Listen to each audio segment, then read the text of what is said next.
Hey guys, tonight we step carefully onto the deck of a wooden pirate ship, where the sea stretches dark and endless in every direction, the sails groan overhead, and the entire vessel rises and falls beneath your feet.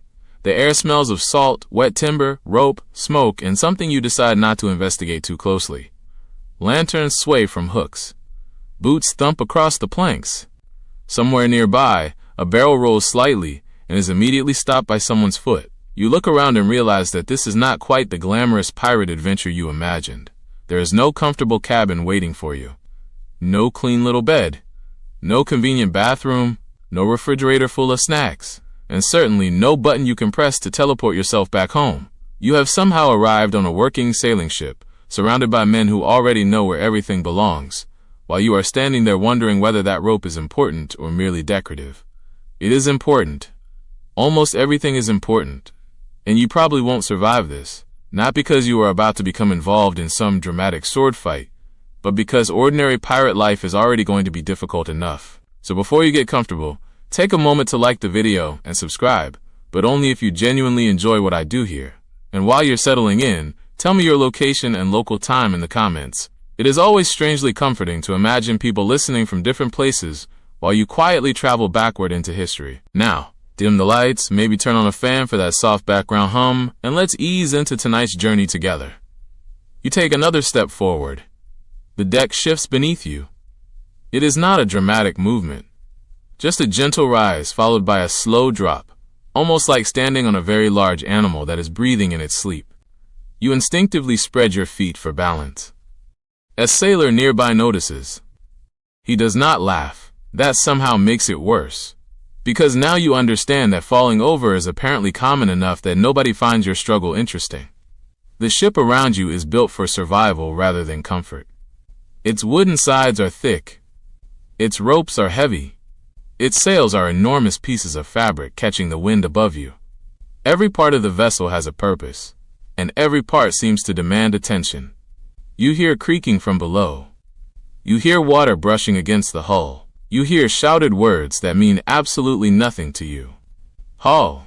Someone pulls a rope. Belay. Someone else does something with another rope. You decide that perhaps it is best to remain completely still. Unfortunately, remaining still is not really an option on a pirate ship. You are standing in the middle of a workplace, and everyone around you is working. This is one of the first things the popular image of pirates tends to hide. When you picture piracy, you might imagine treasure maps, dramatic storms, colorful flags, hidden islands, and crews shouting while running toward adventure. But most of the time, a ship is less like a floating adventure park and more like a complicated wooden machine that happens to contain several dozen tired human beings. The machine needs constant attention. Ropes stretch, sails need adjusting, wood needs repairing, water has to be pumped, supplies must be moved, food must be prepared. Weapons and equipment need maintenance. The deck has to be cleaned. And somehow, everybody has to sleep, eat, and remain alive while the entire workplace is constantly moving beneath them. You glance toward the horizon. Nothing. Just water, more water, and, far beyond the edge of your comfortable imagination, more water. The land you know is gone. There is no road leading home. There is no nearby town where you can walk into a shop and buy something you forgot. If you become uncomfortable, you cannot simply leave. That is perhaps the strangest part. On land, discomfort usually has an escape route. Your room is too cold? You close a window. Your bed is uncomfortable? You change it. You are hungry? You find food. You need water? You turn on a tap. You are tired? You lie down somewhere quiet. On a ship, every one of those ordinary solutions becomes complicated. The ship itself determines where you go. The weather determines how much you move. The crew determines when you work. Your supplies determine what you eat. And the ocean surrounds everything. You walk carefully toward the side of the deck and look down. The water is moving quickly beside the hull. It looks beautiful for about 3 seconds.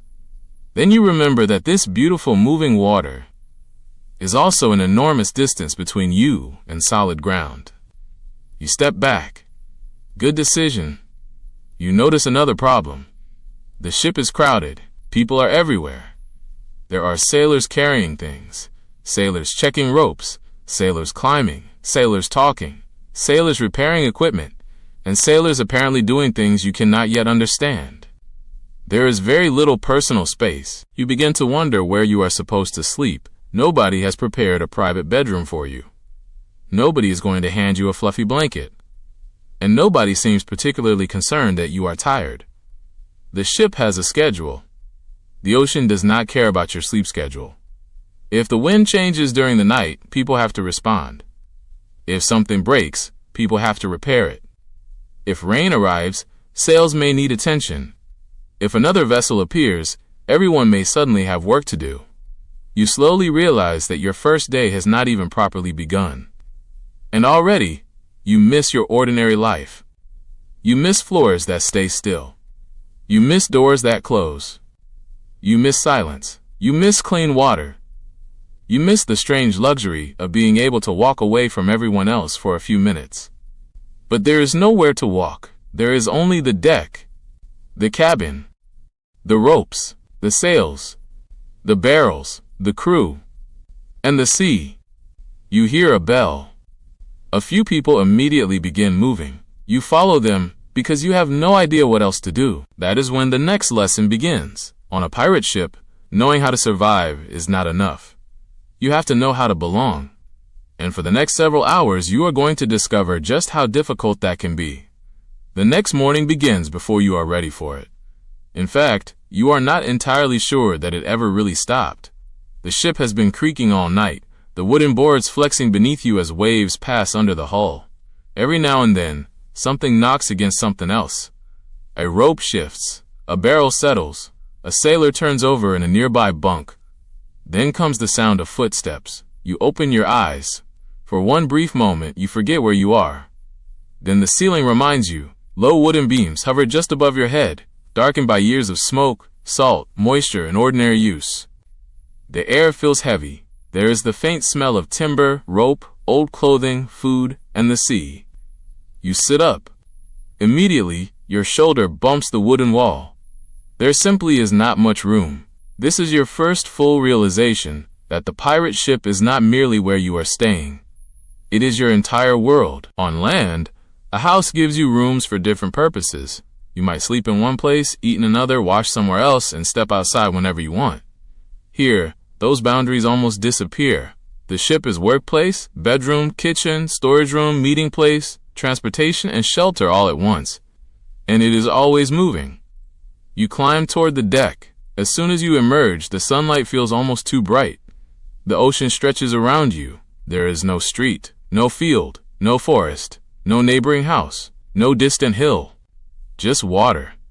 You begin to understand why sailors develop such strong relationships with their ships. When you spend weeks or months surrounded by ocean, the vessel becomes more than transportation. It becomes the tiny piece of civilization, keeping you connected to ordinary life. Every object matters. Every barrel has a purpose. Every rope has a place. Every wooden beam supports something. Even the smallest corner may be needed for supplies, equipment, tools, or sleeping space. There is no room for the kind of clutter you might casually tolerate at home. You cannot simply pile things wherever you like. A loose object can roll across the deck. A badly stored barrel can shift. A misplaced rope can become a problem. And when the sea becomes rough, anything unsecured can suddenly become dangerous. So the crew learns to put things away. Again and again. You watch a sailor check a collection of ropes and equipment. He does not seem hurried. He simply knows what belongs where.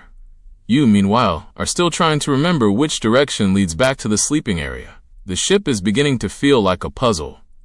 And you are missing most of the instructions. You walk toward the stern. The deck rises slightly beneath your feet. You adjust your balance. A sailor passes without even noticing the movement. You wonder how people become so comfortable with this. The answer is repetition. They have done it before. You have not. For you, every movement requires attention. For them, it is ordinary. This difference follows you everywhere. When the ship turns, experienced sailors adjust automatically. When a rope tightens, they know what it means. When the wind changes, they notice before you do. When the deck becomes wet, they move differently. You are constantly learning from small mistakes, and the ship offers very little privacy while you learn. People sleep close together. They eat close together. They work close together. They hear one another cough, argue, laugh, complain, and breathe. If you are irritated by someone, you cannot simply shut yourself inside a private room. There may not be such a room. Even officers and captains have more privacy than ordinary sailors. But compared with life on land, the entire vessel remains a remarkably confined environment. You begin to appreciate something you previously ignored: space. A simple, empty room. A doorway. A quiet corner. These things suddenly seem luxurious. You look across the deck and notice how carefully everything has been arranged. Barrels are secured. Coils of rope sit in their places. Canvas is folded. Tools are kept close to where they are needed. The ship has to remain organized because disorder at sea is not merely inconvenient. It can interfere with survival. You are handed a small task. It seems easy. Carry something from one side of the deck to another. You pick it up. The ship moves. You compensate. The object shifts. You tighten your grip. A wave lifts the vessel. Your knees bend automatically, and suddenly you understand that even carrying something ordinary is different when the floor refuses to remain still. You complete the task. Nobody applauds. Nobody congratulates you. The crew simply continues working. That is another lesson. There is no dramatic soundtrack accompanying survival. Most of it is repetitive, quiet, physical, ordinary. You haul. You carry. You clean. You wait. You repair. You repeat. And then you do it again tomorrow. The romance of piracy begins to fade a little. You had imagined freedom. Instead, you discover routine. You had imagined treasure. Instead, you discover barrels. You had imagined wild adventure. Instead, you spend several minutes figuring out where a particular piece of rope belongs. The ship keeps moving. You keep working. Hours pass. Eventually, you find a place where you can stand beside the railing. The wind is stronger now. You close your eyes for a moment. The air is cool against your face. For a few seconds, it is peaceful. Then the ship tilts slightly. You open your eyes again. There is something strangely beautiful about this life. The ocean can be enormous and calm. The sails can move gracefully. The wooden hull can glide through the waves with surprising elegance. But beauty does not make the experience comfortable. A beautiful sunset does not give you a mattress. A beautiful ocean does not provide fresh drinking water. A beautiful ship does not create extra space. And a beautiful horizon does not bring land any closer. You begin wondering how long you could actually live this way. A day? Perhaps. A week? You are less certain. A month? That sounds impossible. And yet people did it. They learned to sleep inside cramped quarters. They learned to work with the movement of the sea. They learned the language of ropes, sails, wind, and waves. They learned to share limited space with dozens of other people. They learned that the ship was not a temporary inconvenience. It was home. You look around again. The wooden deck stretches beneath your feet. The mast rises above you. The sails pull against the wind. The crew moves through familiar routines. And somewhere inside this floating world, you realize something important. You are no longer visiting the pirate ship. You are living on it. And that means the next challenge will not be dramatic swordplay or buried treasure. It will be something much more ordinary. Getting through a morning. Morning on the pirate ship does not begin with comfort. It begins with movement. Before the sun has properly cleared the horizon, you are already awake, lying on a narrow wooden bunk while the ship gently rocks beneath you. Somewhere nearby, someone is coughing. Another sailor is pulling on his clothes. A wooden bucket shifts slightly against the floor. You open your eyes and immediately remember where you are. There is no soft mattress, no thick curtain keeping out the morning light, no quiet room, no private bathroom waiting just beyond a door. Instead, there is a wooden ceiling above you, a rough blanket beneath you, and the faint smell of damp timber. Smoke, salt, sweat, and yesterday's cooking. You sit up slowly. Your back is not impressed. The bunk is little more than a wooden platform with something soft placed over it. Depending on the ship and the circumstances, sleeping arrangements could vary, but comfort was rarely the main priority. The ship has limited space. Every bit of room has to serve a purpose, and sleeping is only one of them. You climb out of the bunk. Your feet touch the wooden floor. It feels cold. You look around. Several sailors are already awake. Nobody seems surprised by the early hour. You wonder how they do it. Then you remember something important. They have no choice. A sailing ship does not politely pause while everyone finishes breakfast. The wind can change at any moment. The sails may need adjusting. A pump may need attention. A rope may need replacing. A sailor may be required on watch. The sea does not care whether you slept well. You follow the others toward the deck. The morning air is cooler than you expected. You step outside. The horizon is beginning to brighten. For a moment, the ocean looks almost peaceful. The sky is pale blue. The water moves in long, gentle waves. The sails hang partly loose before the wind fills them. You breathe deeply. Fresh sea air feels wonderful. Then you notice the smell coming from somewhere behind you.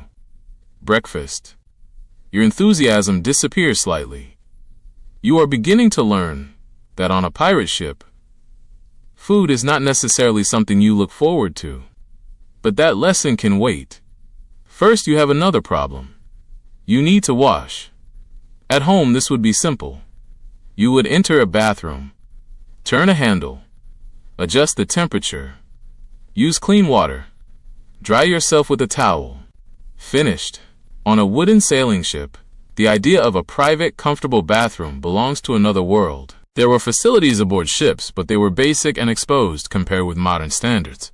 Depending on the vessel and period, sailors might use a designated area near the bow, often with little privacy and plenty of exposure to wind, spray, and weather. You walk toward the front of the ship. The wind hits you immediately. You look at the open sea. You look back. You briefly wonder whether you can simply decide not to bother. You probably cannot. Eventually, you find yourself using the ship's basic arrangements.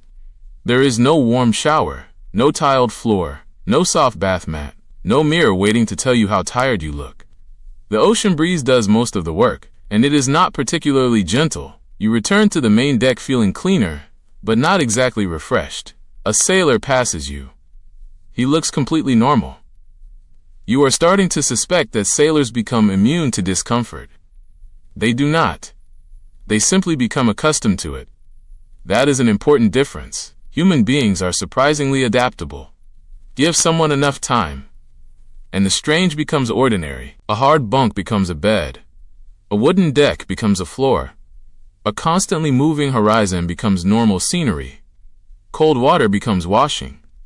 Crowded quarters become home. And the absence of privacy becomes something you stop thinking about. But you have only just arrived, so everything still feels strange. You rub your hands together against the morning chill. Your clothing is already beginning to feel unpleasant. Salt from the sea air settles on exposed skin. Wind blows through everything. If your clothes become wet, drying them may depend on weather and available space. There is no modern washing machine, no heated dryer, no endless collection of clean clothes waiting in a closet. Clothing has to be used carefully, washed when possible, repaired when necessary, and worn again. You look at the sailors around you. Their clothing is practical, loose enough to work in, strong enough to survive constant movement, and already showing the effects of sea life. You begin to understand why a sailor's wardrobe was not about looking fashionable. It was about lasting. You walk toward the center of the deck. The ship is becoming busier. Someone is checking ropes. Someone is inspecting the sails. Someone is carrying supplies. Someone is cleaning. And someone is shouting instructions. The morning has officially begun. You are handed a small wooden bucket. You look at it, then at the sailor who gave it to you. He points toward another part of the deck. You go. You do not ask questions. That seems to be the safest strategy. You begin helping with cleaning. The work is surprisingly ordinary. You scrape dirt from wooden boards. You move water. You wipe down surfaces. You gather loose material. You repeat. It is not glamorous, but it is necessary. A ship at sea cannot simply remain dirty forever. Salt, food, mud, water, smoke, and human activity accumulate quickly. The deck needs attention. The sleeping quarters need attention. Equipment needs attention. Everything needs attention. You finish one task. Another appears. You finish that. Something else needs doing. This is beginning to feel less like an adventure and more like an endless household chore performed on top of a moving ocean. At least at home, when you clean a floor, the floor has the courtesy to remain where you left it. Here the entire floor moves. You are carrying water when the ship rises over a small wave. The bucket shifts. Water sloshes out. Some lands on your clothes. You stare at it. A sailor nearby gives you a brief look. He has seen this happen 1,000 times. You continue. There is no point complaining. After a while, you begin to find a rhythm. Step, balance, carry, set down, move, clean, repeat.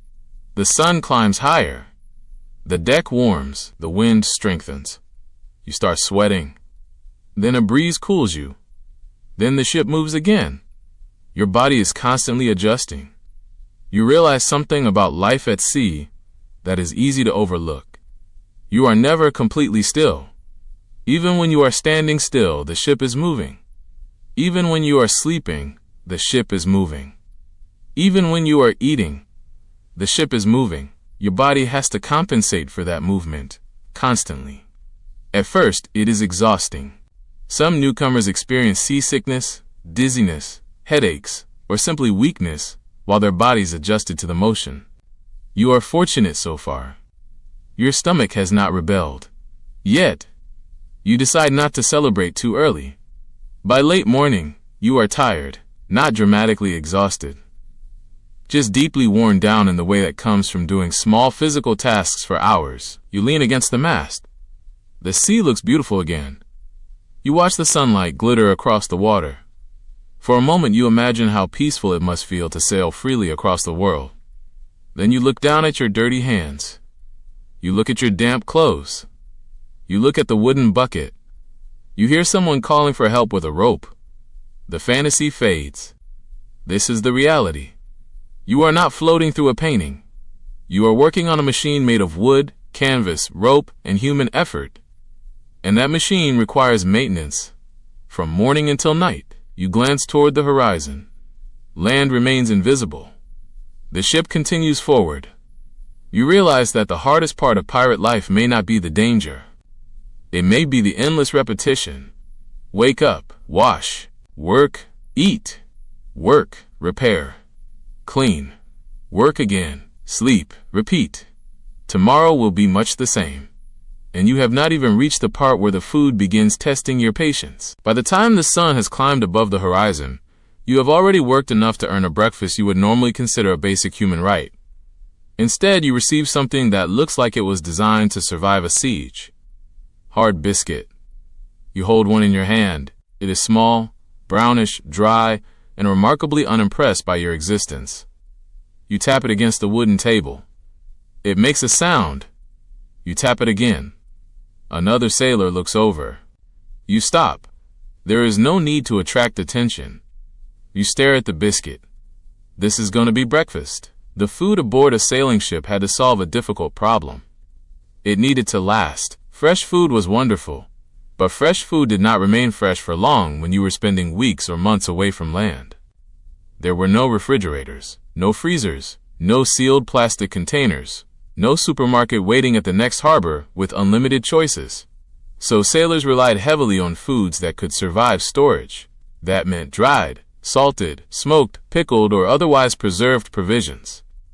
And one of the most famous was ship's biscuit. It was made from flour and water, baked hard enough to reduce moisture, and intended to remain edible for long periods. The result was not exactly soft. You turn it over in your hand. It feels like a piece of construction material. You wonder whether you are supposed to bite it. A sailor beside you does. You hear the crunch. He chews calmly. You decide to copy him. You take a bite, your teeth immediately regret the decision. You stop, the sailor watches. You chew. Slowly. Very slowly. You begin to understand why people sometimes softened hard biscuit with water, broth, or other liquids. You look around for something to drink. Water. Now there is another problem. Fresh drinking water was precious aboard a ship. The crew needed large quantities, but stored water could become stale or contaminated over time. The longer a voyage lasted, the harder it was to keep provisions pleasant. You are given a wooden container. You take a drink. It is not refreshing in the way you expected. There is no cold glass. No clean tap. No ice. Just stored water. You swallow. You decide that perhaps the biscuit is not so bad after all. Then you notice something moving across the food area. You stare. The sailor beside you notices. He continues eating. You look again. Nothing. Perhaps it was your imagination. On long voyages, food storage could attract pests. Ships were warm, damp, enclosed environments filled with food, wood, cloth, and countless hiding places. Keeping provisions safe was a constant challenge. You look at your biscuit again. Suddenly, you feel less hungry. You continue eating anyway, because hunger is stronger than hesitation. You are learning another rule of life aboard ship. Food does not need to be enjoyable. It needs to be available. There is an important difference. Modern eating is often built around choice. You can decide what you want. You can reject something because you do not like it. You can order something else. You can open a cupboard. You can walk into a shop. On a ship, your choices are whatever the ship carries.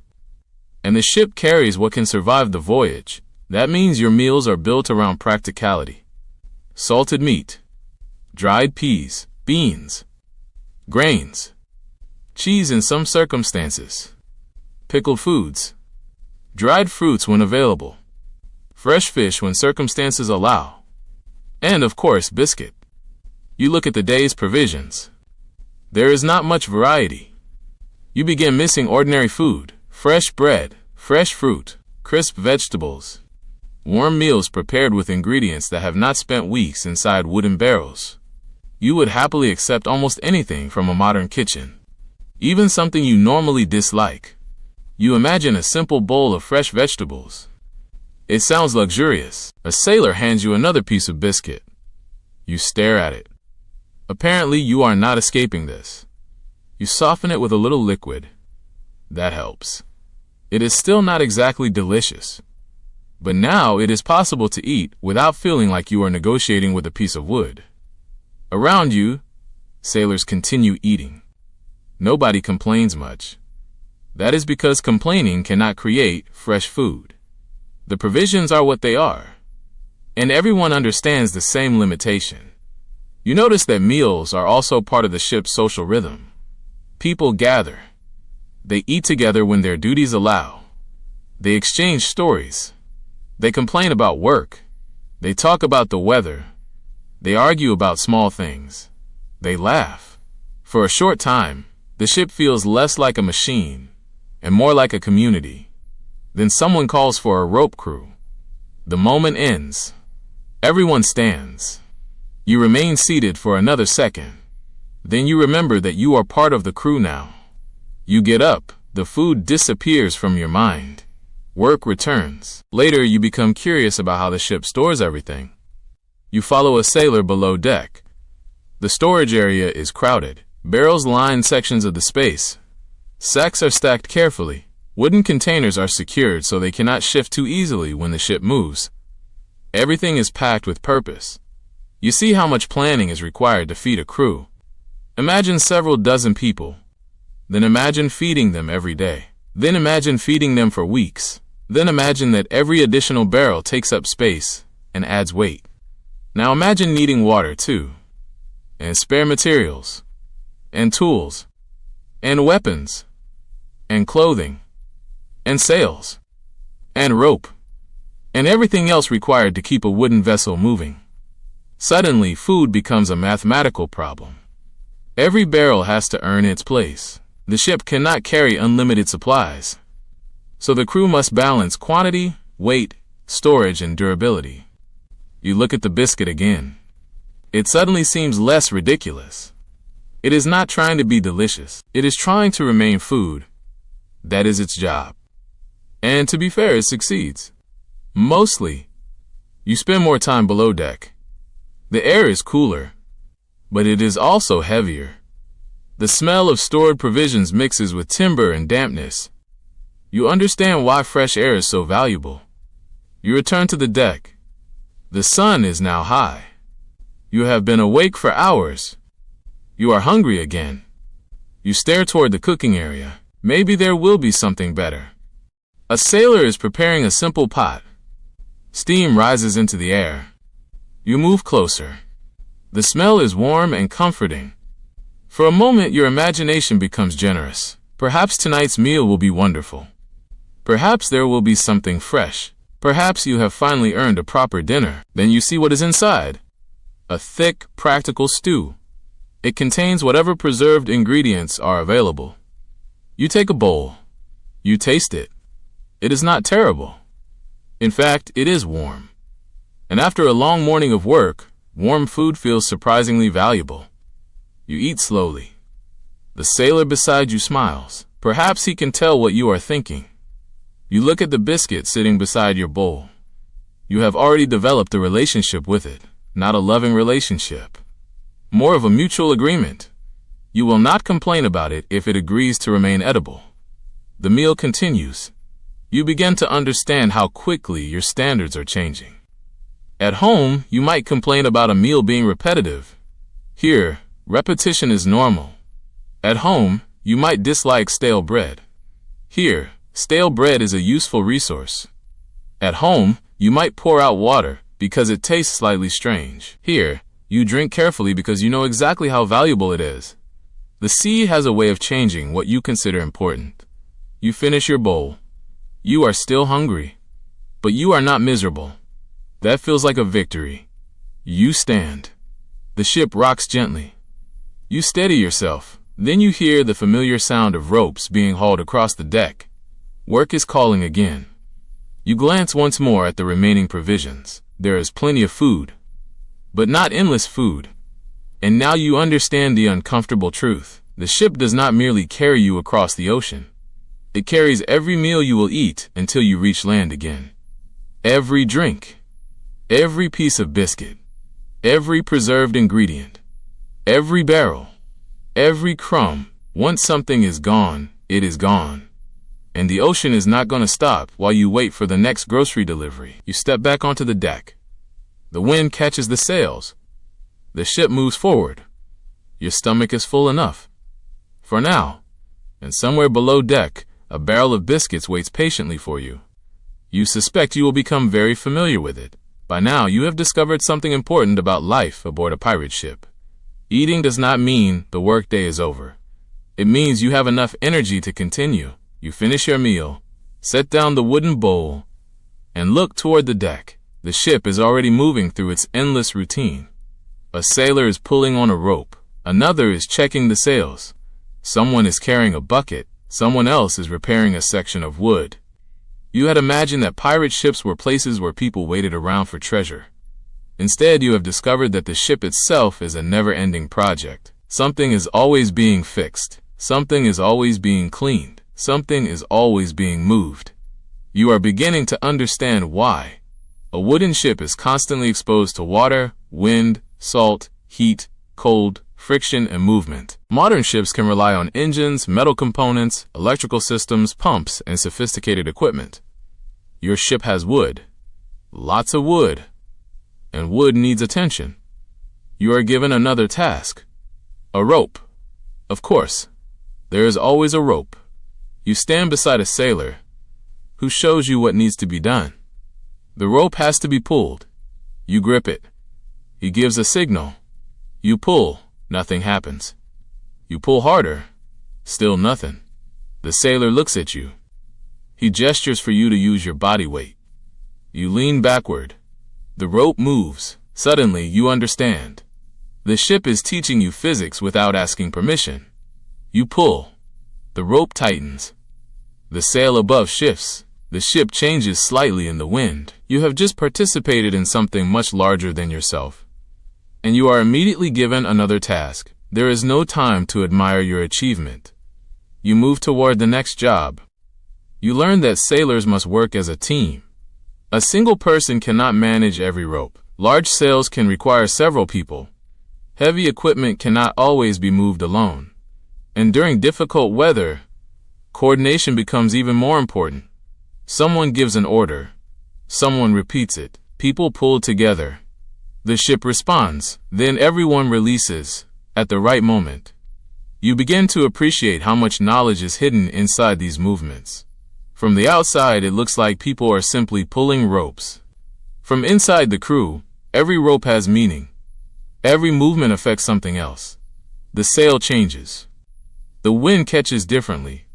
The ship turns. The balance changes.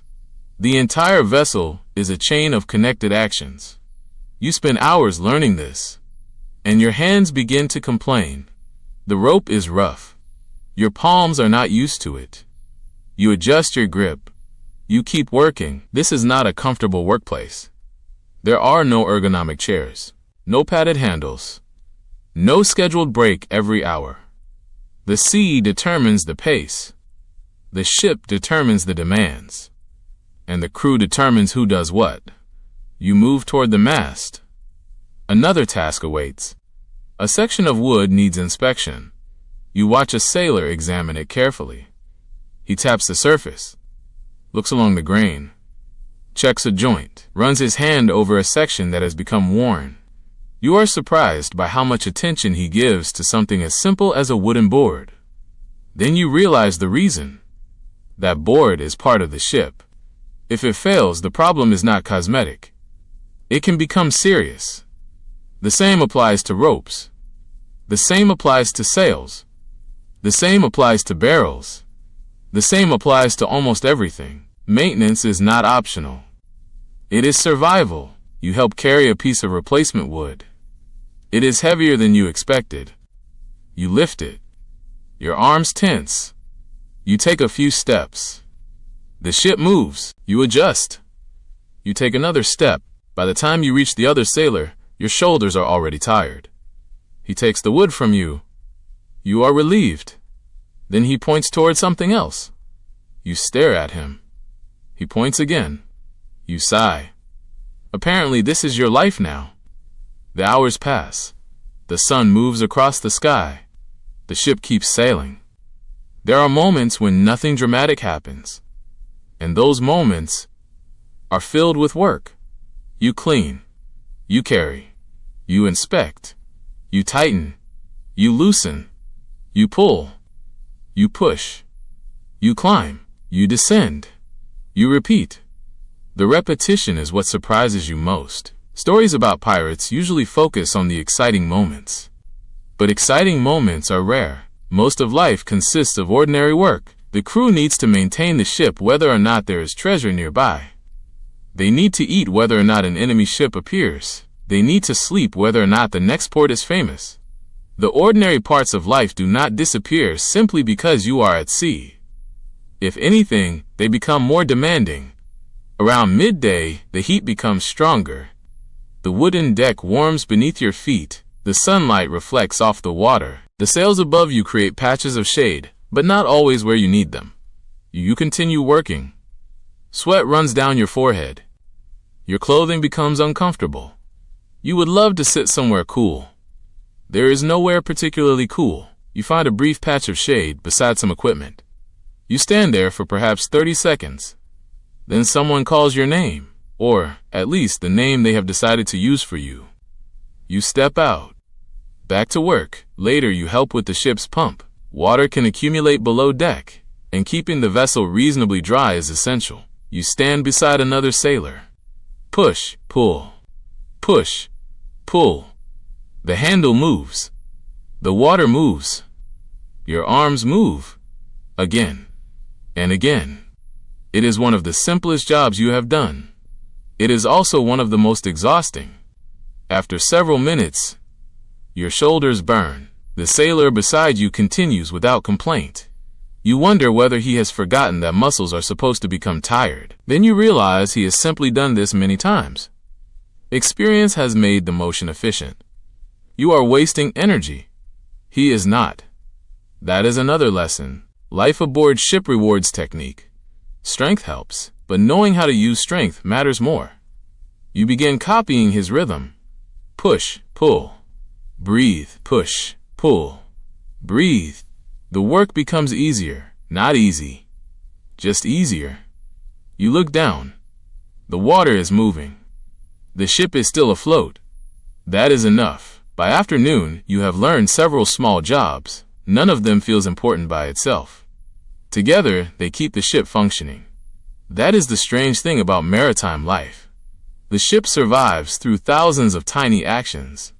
A knot tied correctly, a sail adjusted at the right moment, a plank repaired before it becomes a larger problem, a barrel secured before it rolls, a deck cleaned before it becomes dangerously slippery, a pump operated when water collects. No single task is heroic, but all of them matter. The crew is like a giant machine made of people. Everyone has a role, and when one person fails to do theirs, someone else has to compensate. You are beginning to understand why discipline matters. Not simply because captains like giving orders, because the ship cannot function if everyone does whatever they want. The afternoon slowly becomes evening. The light turns softer. The wind cools. Your body feels heavy. You have been working since morning. Your hands are sore. Your shoulders are tired. Your legs feel as though they have forgotten what comfort means. You look toward the horizon. The sea is beautiful again. You almost laugh. It seems unfair that something so peaceful can require so much effort. The ship continues forward. The crew continues working. You continue working too. As darkness approaches, lanterns appear across the deck. The final tasks of the day begin. Ropes are checked. Equipment is secured. Supplies are put away. The deck receives another cleaning. You thought the day was finished. It is not. Eventually, you climb toward your sleeping area. You are exhausted. You sit on the bunk. The wooden surface feels exactly as hard as it did last night. But tonight, you are too tired to care. You lie down. The ship rocks gently. Your eyes begin to close. For a moment, you think you have survived another day.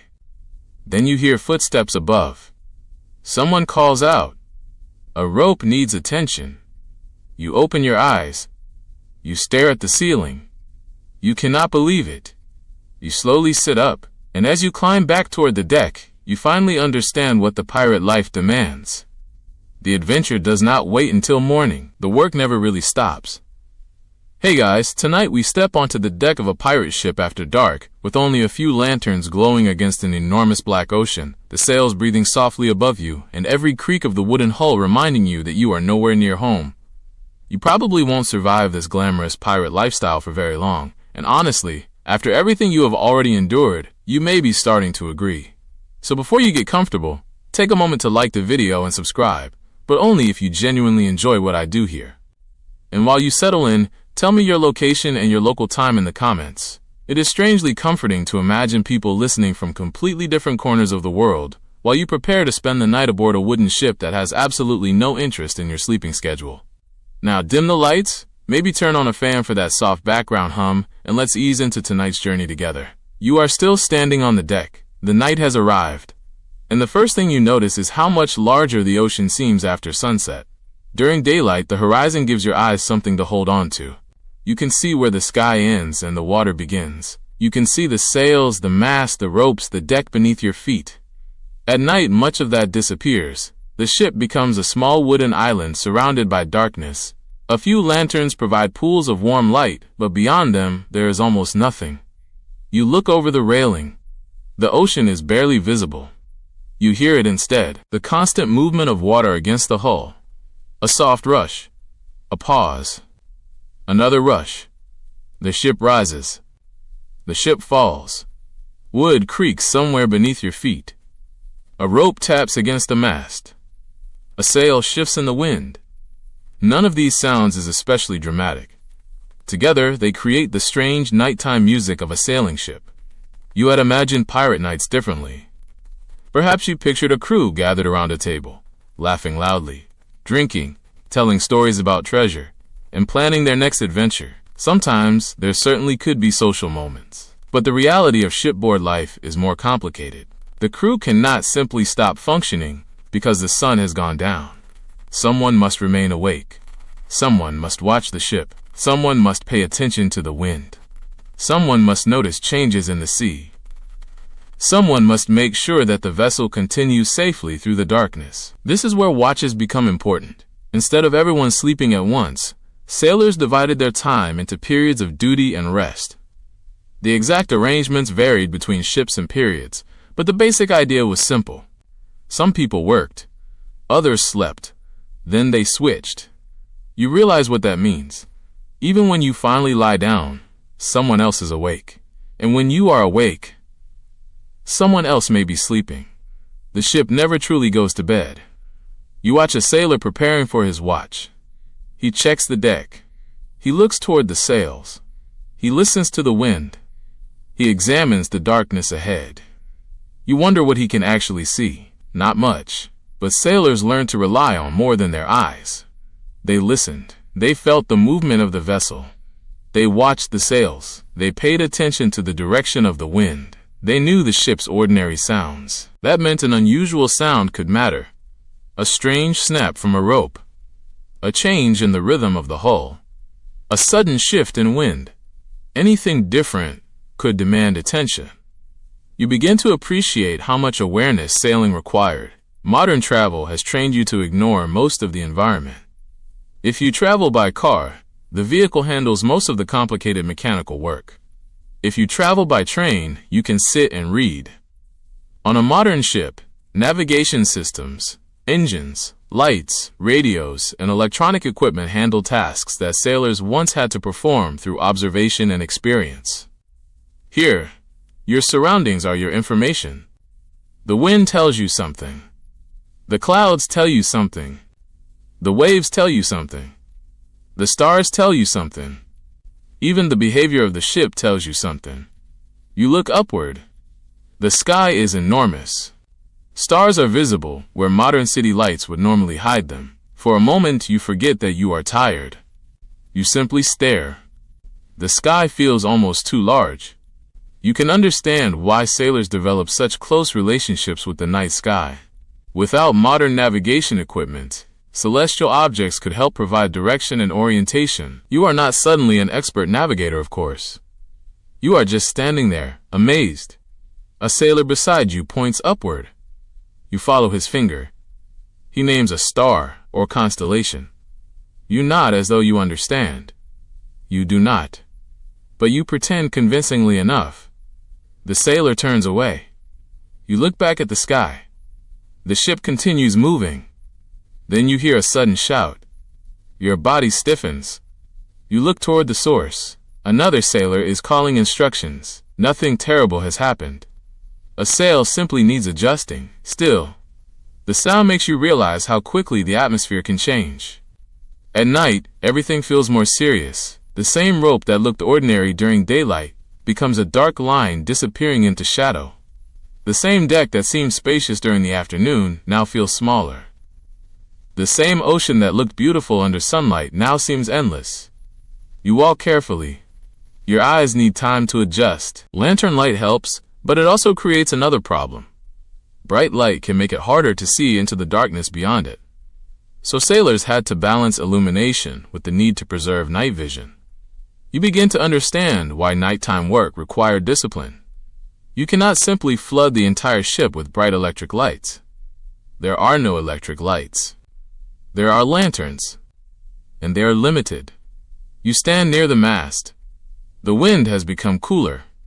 Your tired body wants sleep. You know you have earned it.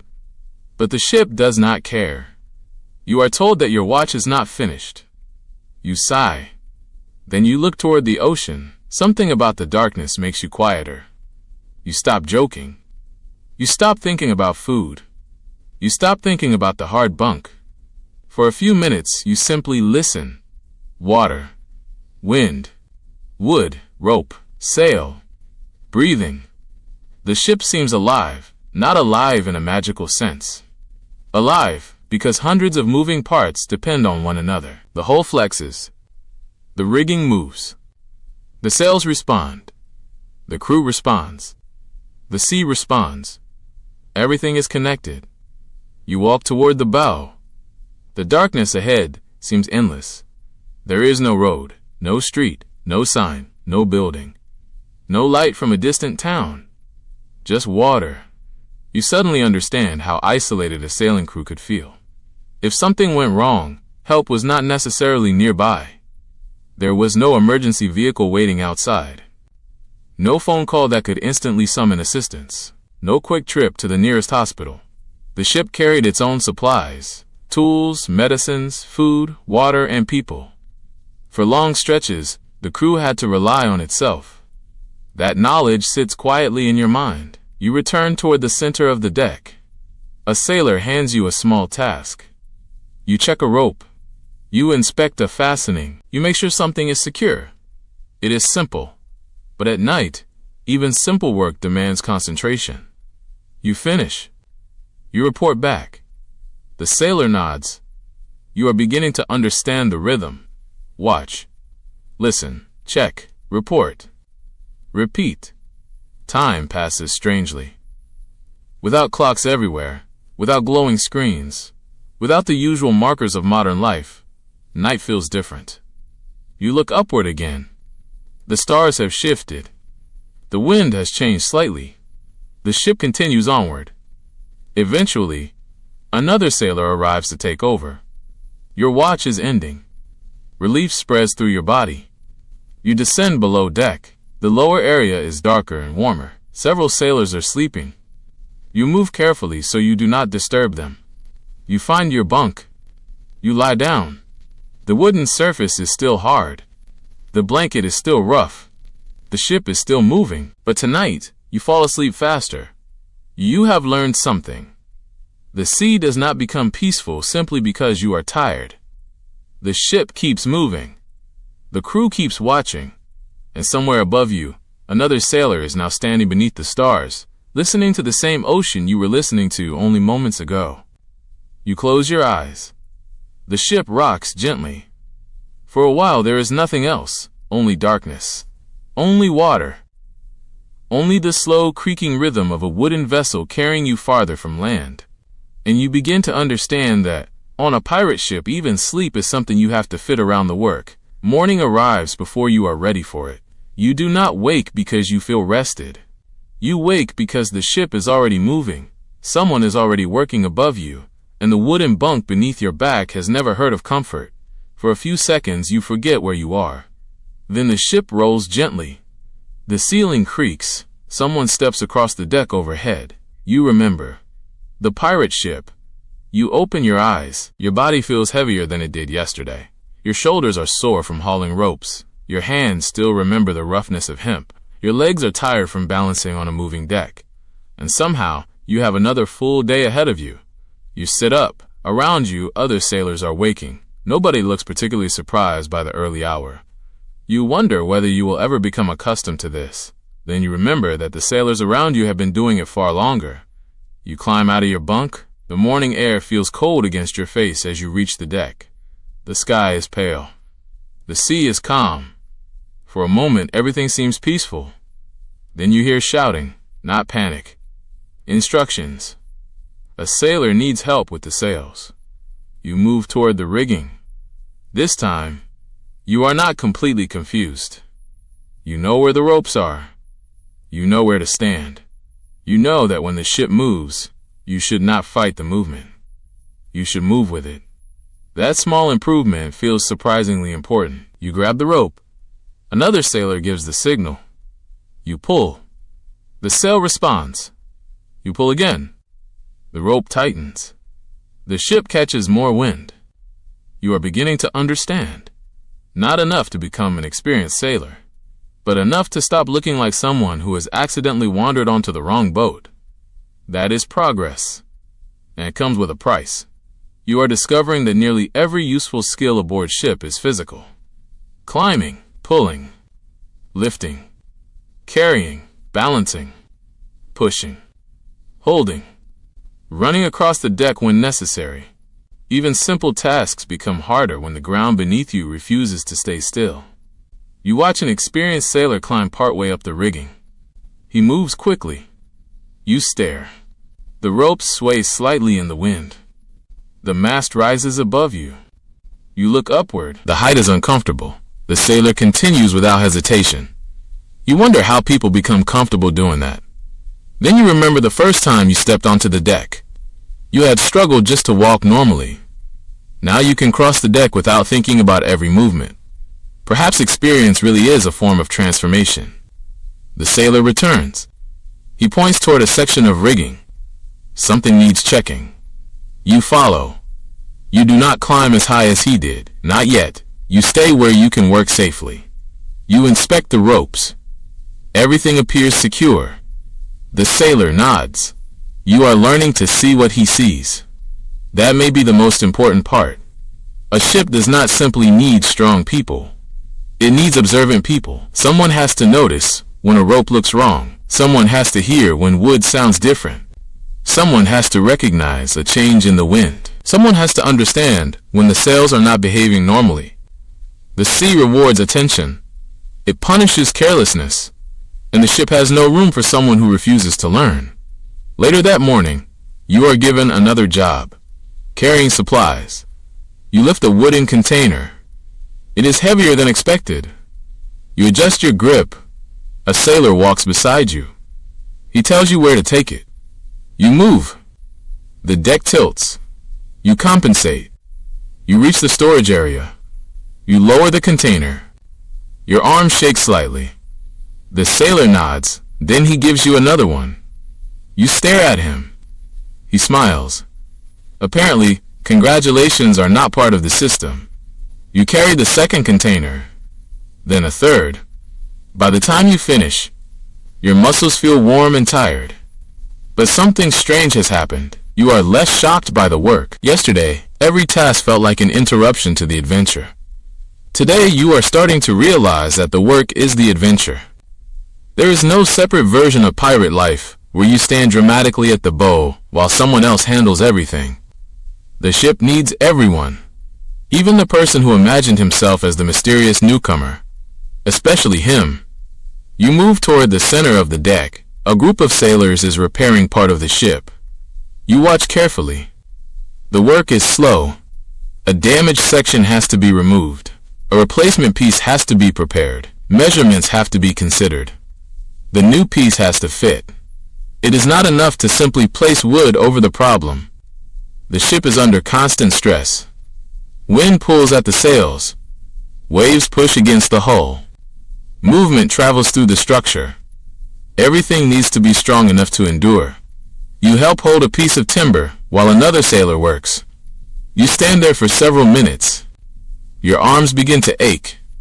You shift your weight. The sailor looks up.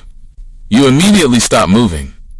You understand now. When someone is repairing part of a ship, your job is not to make the task more interesting. Your job is to hold the thing exactly where it needs to be. You do. Eventually, the repair is finished. The sailor releases the wood. You lower your arms. Relief. Then he gives you a tool. You help clean the work area. Even the leftovers have a purpose. Nothing is wasted casually. Space is limited. Supplies are limited. Tools are valuable. Wood is valuable. Rope is valuable. Food is valuable. Water is valuable. Time is valuable.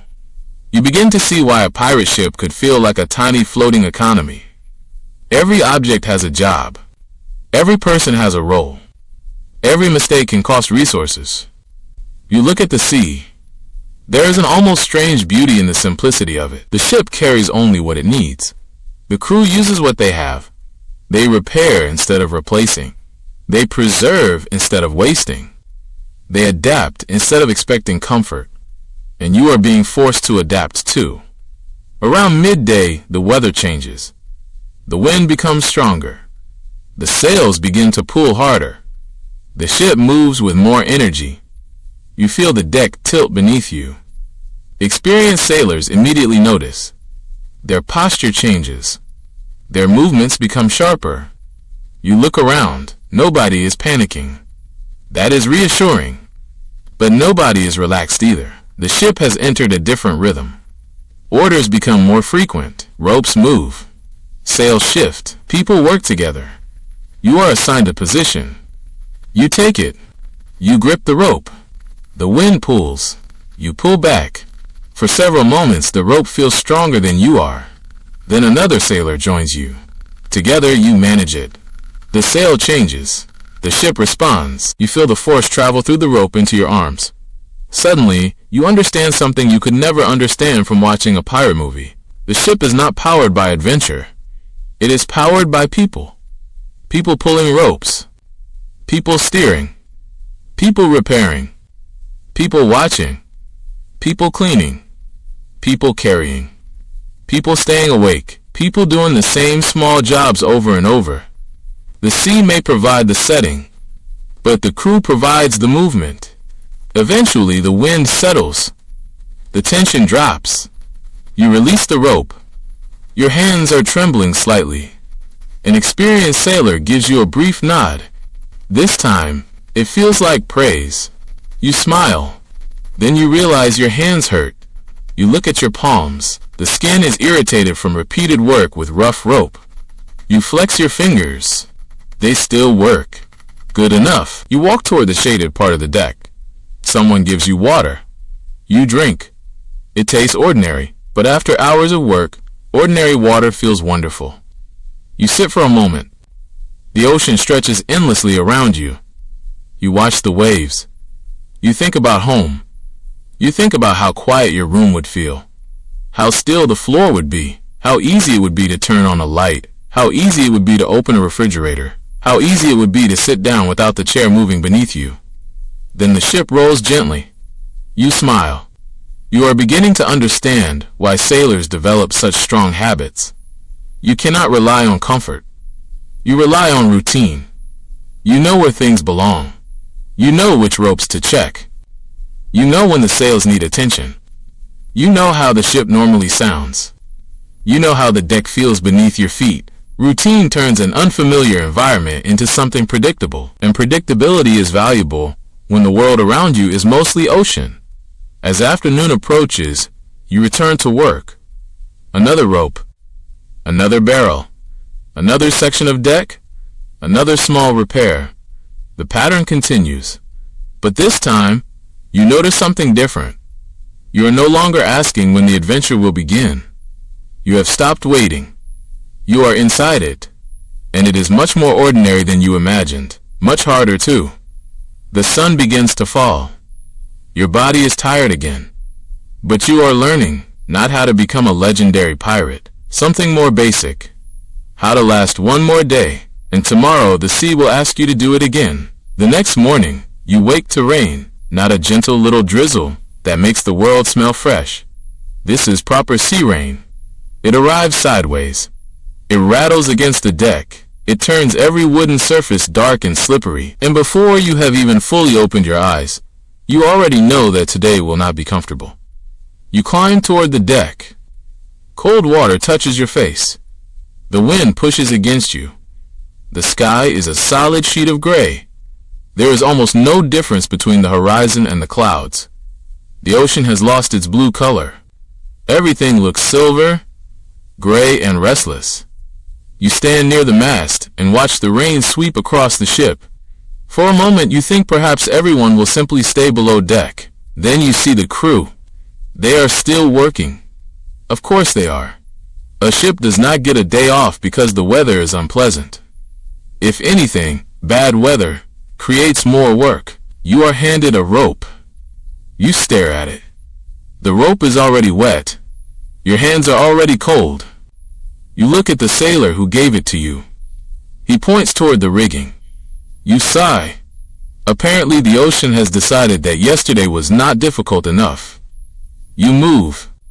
The deck is slippery beneath your feet. You learn quickly that walking on a wet wooden ship requires smaller steps. You keep one hand near a railing or rope whenever possible. You watch the experienced sailors. They move differently from you. Their feet seem to understand the deck.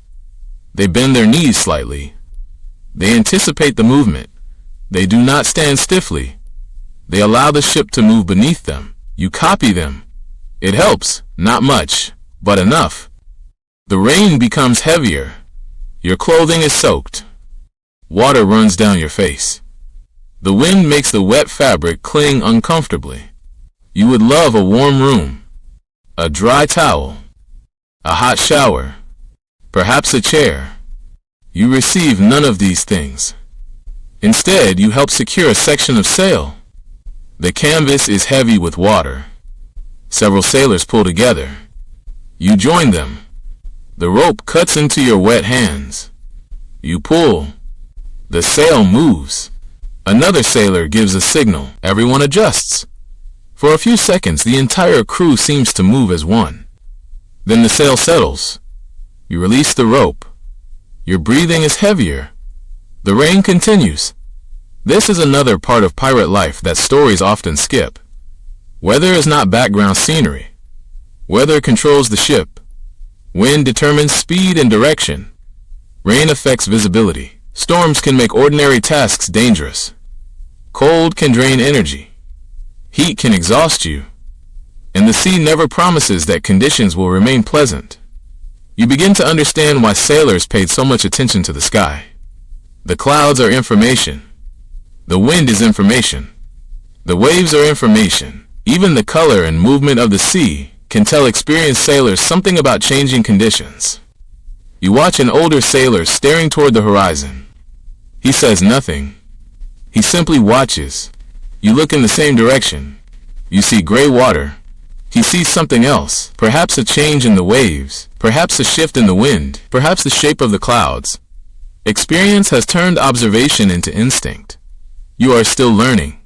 The ship rises and falls more noticeably. You grip the railing. Your stomach feels strange. You try not to show it. A sailor notices. He smiles, not cruelly, more like someone who has seen this before. You have no idea what he says, because the wind steals half his words. You nod anyway. Then another wave hits the hull. The ship rolls. You grab the railing harder. The sailor laughs. You decide that this is probably the moment when you officially stop pretending to be comfortable at sea. You are learning that seasickness is not a moral failure. Your body simply does not appreciate being repeatedly moved in directions it did not request.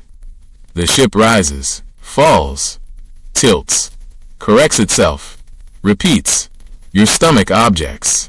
You breathe slowly. You look toward the horizon. That helps. At least a little. You remain on deck because there is work to do. Eventually, the rain begins to weaken. The wind settles. The clouds remain heavy, but the worst passes. The crew does not celebrate. They simply continue. That is another lesson. On a ship, weather is part of the schedule. You cannot control it. You respond to it. Once the deck becomes calmer, you help inspect the ship. Wet ropes need attention. Equipment has shifted. Some areas need cleaning. Water has collected in places. You carry a bucket. Again. You begin to suspect that buckets are secretly the most important objects on the entire ship. Whenever something goes wrong, there seems to be a bucket nearby. You carry one across the deck. A sailor directs you toward a wet section. You remove the water. Another section needs attention. You move there. The work is repetitive, but now you understand why it matters. Water is useful when you are drinking it. It is less useful when it is sitting where people need to walk. You finish one section, then another. The ship slowly returns to normal. By afternoon, the clouds begin to break. A little sunlight appears. The deck starts drying. The ocean becomes blue again. You look around. It is almost difficult to believe that only a few hours ago everything was gray. The sea has changed its mood. You realize something important. The ocean does not care about your plans. You cannot schedule perfect weather. You cannot negotiate with the wind. You cannot ask the waves to calm down because you are tired. You adapt. That is what sailors do. And adaptation becomes one of the most important skills you can develop. You are learning to move when the ship moves, to work when the weather allows, to secure things before conditions worsen, to keep equipment ready, to stay alert when everyone else wants to relax. The ship rewards preparation. You watch a sailor check several ropes even though everything appears fine. You ask why. He gestures toward the sky. You understand. The weather may change again. If the ropes are already secure, the next change will be easier to handle. If something is loose, bad weather will discover it for you. And the ocean is not particularly interested in giving second chances. You continue inspecting. The ship begins its ordinary rhythm again. Sails, ropes, barrels, wood, water, people, work. The same objects that seemed boring yesterday now seem important. Every rope has a purpose. Every barrel has a purpose. Every plank supports something. Every sailor contributes something. The ship is a collection of small necessities. You walk toward the stern. Someone is working near the steering area. You watch carefully. The person responsible for steering must pay attention to the ship's direction, the wind, and the surrounding conditions. You realize how different this is from sitting inside a modern vehicle. There is no glass windshield separating you from the weather. There is no comfortable seat. There is no automatic system quietly correcting every small movement. You are exposed to the environment. Wind hits your face. Rain hits your clothing. Salt gets everywhere. The sea is always present. Even the steering position becomes part of the physical experience. You stand nearby for a while. The ship moves beneath you. You watch the horizon. You begin to appreciate how difficult it must have been to maintain a course for long periods. Maps could help. Compasses could help. Stars could help. But none of them remove the need for judgment. A compass can tell you direction. It cannot tell you how the ship will behave in every situation. A map can show where you are supposed to go. It cannot guarantee the wind will cooperate. Navigation is knowledge combined with observation, and sometimes experience. You look at the sailor. He seems completely comfortable. You are impressed. Then you remember that he probably spent years learning this. You have been aboard for only a short time. Your goal is not mastery. Your goal is survival. By evening, the deck is dry again.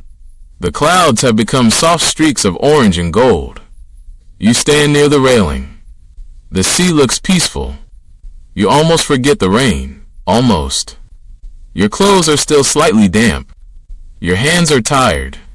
Your boots feel heavy. But you are beginning to develop something that feels strangely valuable. Respect. Not for pirates as romantic heroes. Not for treasure hunters. Not for legends. For sailors. For the ordinary people who learned to live with the sea. People who woke before sunrise. People who worked through rain. People who repaired wooden ships.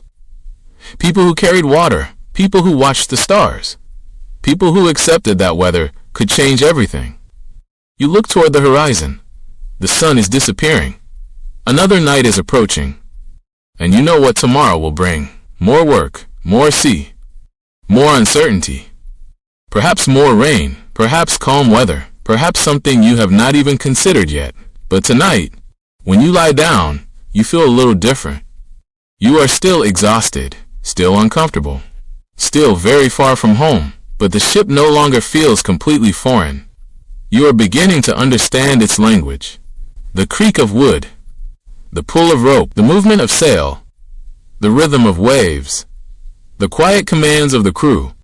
You are learning, and perhaps that is the only reason you are still here. Because on a pirate ship, surviving another day does not mean you have conquered the sea. It simply means you have learned enough to face the next one.